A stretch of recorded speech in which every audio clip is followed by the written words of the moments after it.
In this video, we're going to talk about net force and kinematics. So acceleration can always be found if you know the net force and the mass of an object. We also use acceleration in 3 of our motion equations. They are velocity equals acceleration times time plus the initial velocity.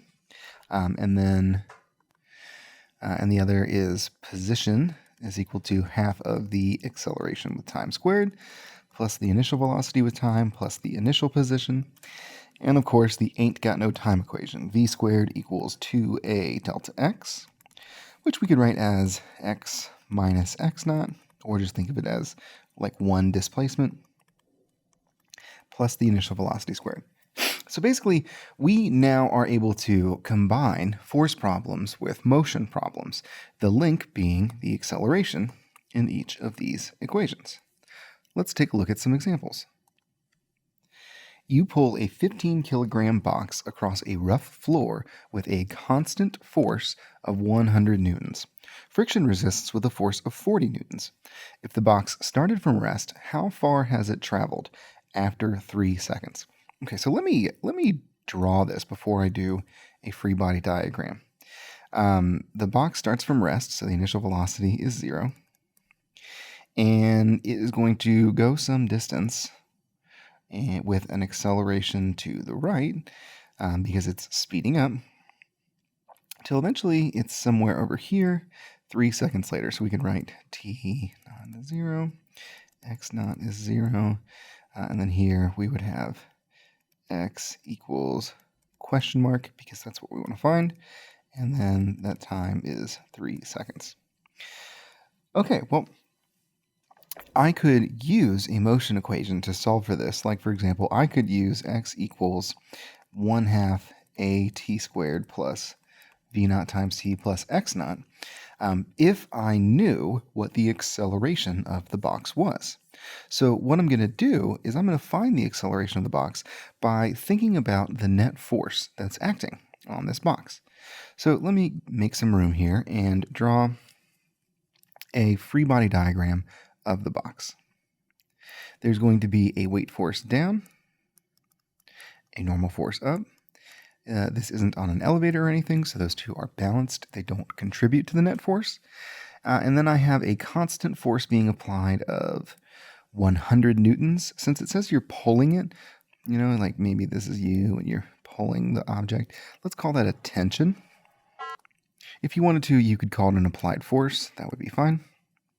But that's 100 newtons. And then friction resists with less force, 40 newtons. Okay, so basically what I need to do is I need to figure out what's the net of all of these forces. Well, the normal force and the weight, they're balanced, so they don't contribute to the net force. But tension and friction, these are unbalanced forces. So I can write that the net force is equal to tension minus friction, because tension is going to the right and friction is going to the left.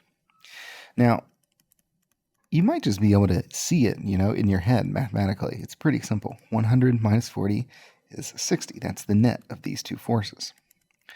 So what do I do with that? Well, I need to figure out what the acceleration is in order to solve this equation. So what I do is I take my acceleration equals net force over mass equation, and I plug in 60 newtons for the net force and divide by 15 kilograms. And now I know that the acceleration is 60 over 15, or 4 meters per second squared. Okay, so with that acceleration, I can now solve how far forward the box has gone.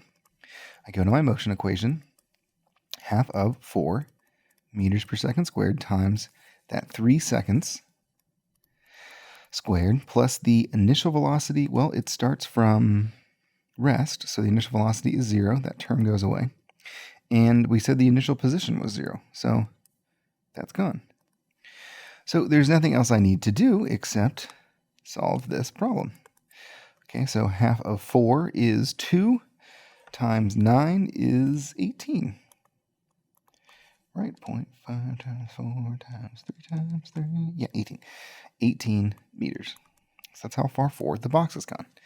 Again, we found the acceleration by looking at a free body diagram and the net force. Then we figured out how far the box went using this motion equation. Let's do another problem. You bail hard on an electric scooter. You hit the ground going 12 meters a second, which is about 27 miles per hour. And you skid 4 meters across concrete before coming to a stop. Ouch. What is the magnitude of the force of friction that acted on you? Okay, so you're on your scooter, right? And then boom. You hit the ground. No! And you hit the ground with an initial velocity of 12 meters per second. Ugh. Okay. Then you are actually slowing down as you slide across the concrete. You leave this trail of blood. Okay, that's good. This is a very graphic problem. And when you come to a stop, your final velocity is 0. Now, it tells you that you skid 4 meters. So what I would do is I would say x naught equals 0. Final x, the final position, is 4. And now I'm going to think, okay, ultimately I want to find the force of friction that acted on you. And if I'm sliding to the right, then that means as I slide to the right, friction is acting to the left to slow me down, right? Because there has to be an acceleration to the left. Okay, well, I actually have enough information here to find that acceleration. So let's find that acceleration. You'll notice I don't have time, and that's my clue to use the ain't got no time equation. Okay, awesome.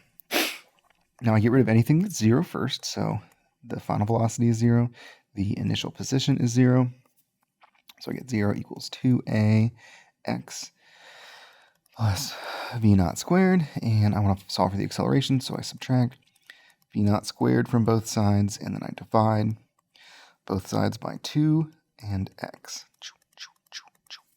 So my equation for acceleration is negative v naught squared over 2x, which is negative 12 meters per second squared over 2 times 4 meters. Okay, so 12 squared over 8 is 18, and it's a negative 18 meters per second squared. Now, it makes sense that the acceleration is negative because my initial velocity is to the right, and so the acceleration should be in the opposite direction to slow me down. Okay, cool. So what do we do with that acceleration? Well, let's think about the free body diagram of you as you are sliding. There is your weight down, the normal force up supporting you. Those two are balanced and are not a part of the net force. And as you move forward, there is not a force pushing you forward. No. Your inertia, right? You are traveling with a speed of 12 meters a second. If you fell on ice, then you would just keep going 12 meters a second until eventually something stops you. Well, the something that stops you is friction. Friction drags back against you with some force that we want to find. Well, this means that friction is the unbalanced force, and so the net force is friction for this problem.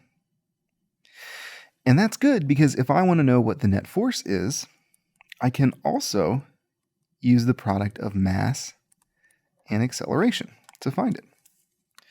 So now I know that the net force acting on the object is going to be, oh, you know what? This is supposed to say U, and then you are 60 kilograms. Pretend like you didn't see that. You, 60 kilograms. Wow, okay.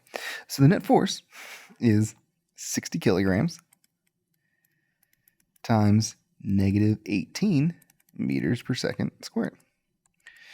60 times negative 18 is negative 1,080 newtons. So that means that friction is also equal to that negative 1,080 newtons, which makes sense because that friction is to the left. Let's do another problem.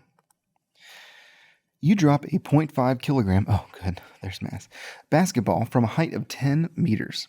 If there is an average air resistance of 1 Newton while the ball falls, how long does it take to hit the ground? Okay, so we haven't really done much with air resistance before, and this is a good place to start. So you drop your basketball from a height of 10 meters. Let's just say you're on a building, go classic free fall problem. The initial velocity is 0. And let's use y instead of x for this one. So your initial height is 10 meters. Your final height when it hits the ground, or right before it hits the ground, is 0. And you want to find how long does it take to hit the ground. So you want to find the time that it takes. Now, here's the thing. If this ball was in free fall and we could ignore air resistance, then we would know the acceleration is g, 9.8 meters per second squared, or we could simplify and use 10. But there is air resistance. So we are going to have to find our new acceleration that this object experiences as it falls. Once we've done that, we can use any of the equations that we want really to figure it out. Probably this one, 1/2 at squared plus v. Actually, we use y. Y equals. You can call it vy naught if you want, but we'll say v naught. T plus y naught. You'll use that equation to solve for t. So let's figure out, how do we find the acceleration? Well, if I draw a free body diagram of the ball, I'm going to have the weight force acting down and a little bit of air resistance acting up. Now, you might be asking, what do you call air resistance? Well, typically we think of air resistance as a form of friction, and so you can write friction if you want, or some people like to write F air, and that's fair. 1 Newton.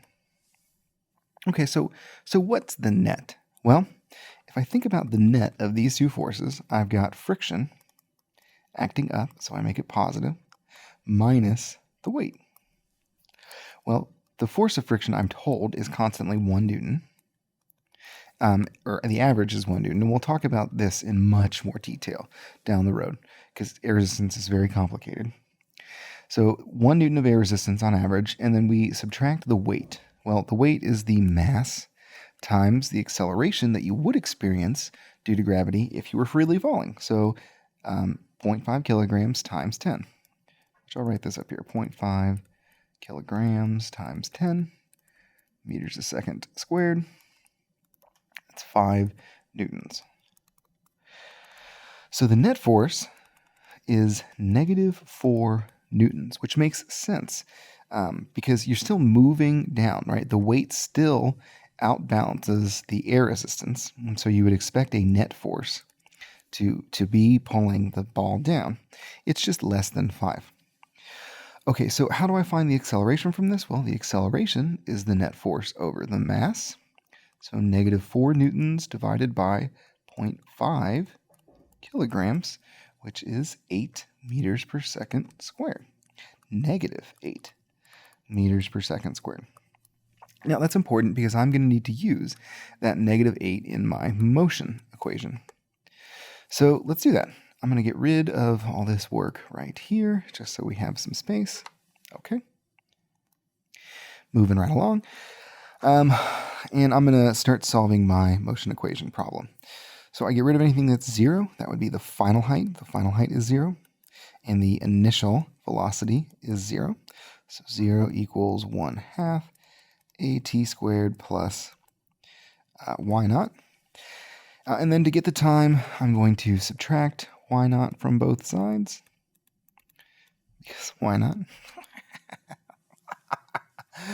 And then I am going to try and get t by itself. So to do that, I multiply both sides by 2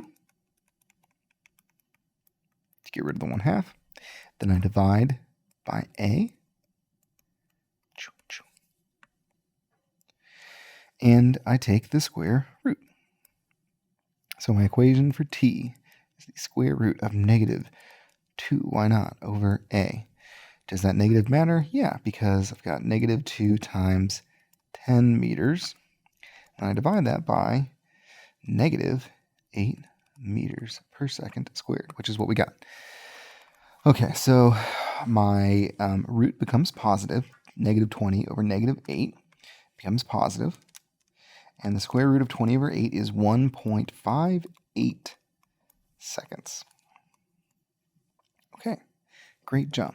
This video is done.